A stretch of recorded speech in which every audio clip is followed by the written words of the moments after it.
Greetings to all my dear students. Hope you all are fine. Welcome to the Hindi class. Today we will do Hindi पाठ्य पुस्तक पाठ number 2 हंस किसका. So let's start with the aim of the chapter. Students, अब हम करेंगे पाठ के उद्देश्य. सबसे पहला दया एवं करुणा की भावना. ठीक है, इस पाठ के माध्यम से कवि बच्चों में दया की भावना पैदा करना चाहते हैं कि हमें पशु पक्षियों के प्रति प्रेम करना चाहिए और उन पर दया करनी चाहिए. नेक्स्ट इज संवेदनशीलता. ठीक है, सेकंड हमने फर्स्ट के साथ कोरिलेट करके कर लिया है. थर्ड इज संवेदनशीलता कि हमें सेंसिटिव होना चाहिए, कि हमें दूसरों पर दया करनी चाहिए. फोर्थ इज न्याय भावना. न्याय मीन्स जस्टिस, कि हमें हमेशा जस्टिस पर बिलीव होना चाहिए, हमें किसी के ऊपर अपना हक नहीं जताना चाहिए. ठीक है, तो आई होप आपको इस पार्ट का उद्देश्य क्लियर हो गया होगा. So let's start with the reading of the chapter. काल की बात है. प्राचीन मतलब पुराने और काल मतलब समय. ठीक है, बहुत पुराने समय की बात है.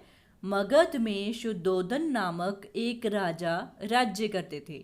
मगध एक शहर का नाम है और वहाँ पर शुद्धोधन नाम का एक राजा राज्य करता था. उनका एक पुत्र था सिद्धार्थ और उनका एक बेटा था जिसका नाम सिद्धार्थ था. सिद्धार्थ बहुत ही दयालु था, वो बहुत ही काइंड था. सिद्धार्थ का एक चचेरा भाई देवदत्त भी था. चचेरा मतलब कज़न. ठीक है, और उसका एक कज़न था देवदत्त. देवदत्त अत्यंत कठोर प्रवृत्ति का था. अत्यंत मतलब बहुत ज़्यादा, कठोर मतलब वो दूसरों पे जल्दी दया नहीं करता था, वो बहुत ही कठोर था. ठीक है, प्रवृत्ति मतलब स्वभाव. उसे शिकार करने में बहुत आनंद आता था. उसे शिकार मतलब जानवरों को मारने में मज़ा आता था. एक दिन राजकुमार सिद्धार्थ बाग में भ्रमण कर रहा था. भ्रमण मतलब घूम रहा था, सैर कर रहा था. अचानक एक हंस उसके सामने आकर गिरा. हंस एक पक्षी का नाम है. ठीक है, और अचानक से एक हंस उसके सामने आकर गिर गया. हंस के शरीर में तीर चुभा हुआ था और वह दर्द से छटपटा रहा था. छटपटाना मतलब तड़पना, दर्द मतलब पीड़ा. अब क्योंकि उसको तीर चुभा हुआ था तो उसे दर्द हो रहा था, इसलिए वो छटपटा रहा था.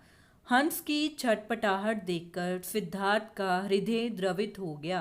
हृदय मतलब मन, द्रवित मतलब पिघल गया. ठीक है, तो उसको तड़पता देखकर सिद्धार्थ, क्योंकि वो काइंड था इसलिए उसका दिल जल्दी पिघल गया. उसने तुरंत घायल हंस को अपनी गोद में उठा लिया. अब घायल मतलब जिसके कोई जख्म हुआ हो, घाव हुआ हो, क्योंकि उसके तीर चुभा हुआ था तो उसको घाव हुआ था. तो धीरे से उसके शरीर से तीर निकाला और घाव धोने लगा. घाव मतलब जख्म. तभी हंस को ढूंढता हुआ देवदत्त वहां आ गया.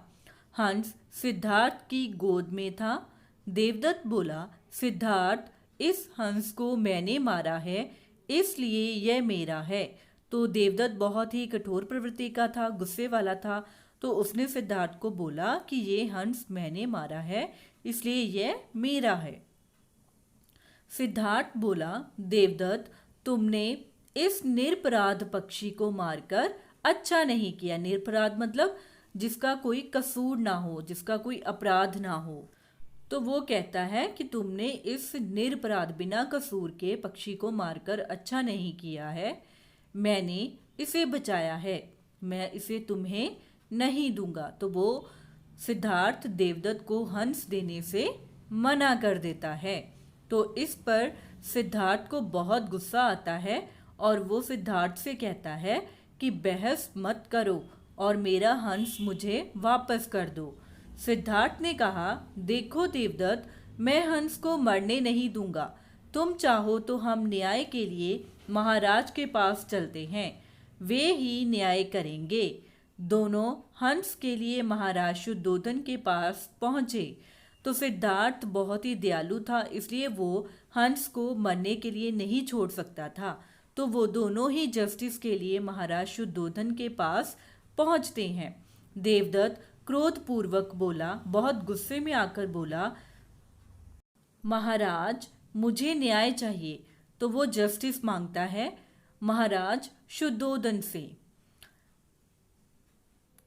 महाराज शुद्धोधन बोले, क्या बात है देवदत्त? देवदत्त ने कहा, महाराज सिद्धार्थ मेरा हंस मुझे नहीं दे रहा है। शुद्धोधन ने पूछा, सिद्धार्थ क्या यह हंस तुम्हारा है? सिद्धार्थ ने उत्तर दिया, जी यह हंस मेरा है, परंतु देवदत्त का कहना है कि यह हंस उसका है। महाराज शुद्धोधन ने कहा। तो महाराज शुद्धोधन देवदत्त से पूछने के बाद सिद्धार्थ से पूछते हैं कि क्या ये हंस तुम्हारा है?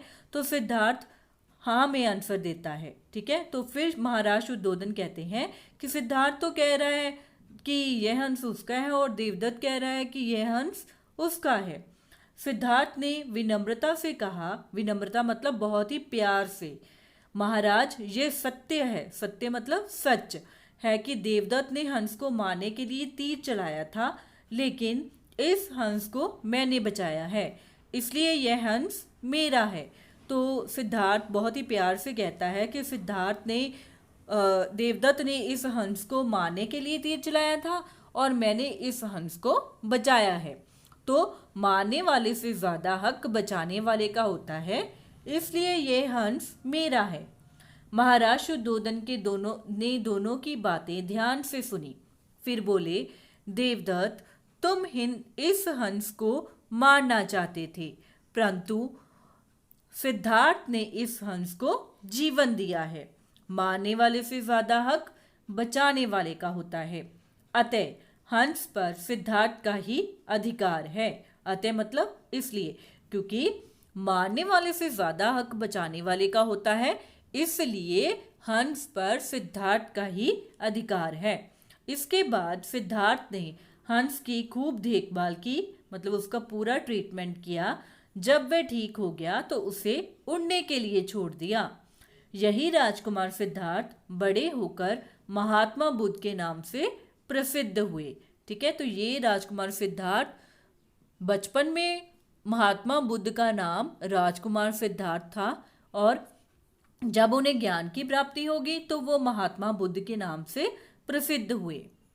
सो स्टूडेंट्स, हमें इस पाठ से ये शिक्षा मिलती है कि हमें पशु पक्षियों के प्रति प्रेम रखना चाहिए और हमें हमेशा दयावान रहना चाहिए और न्याय पर पूरा भरोसा रखना चाहिए। आई होप आपको इस चैप्टर की स्टोरी अंडरस्टैंड हो गई होगी। Thank you for watching video students.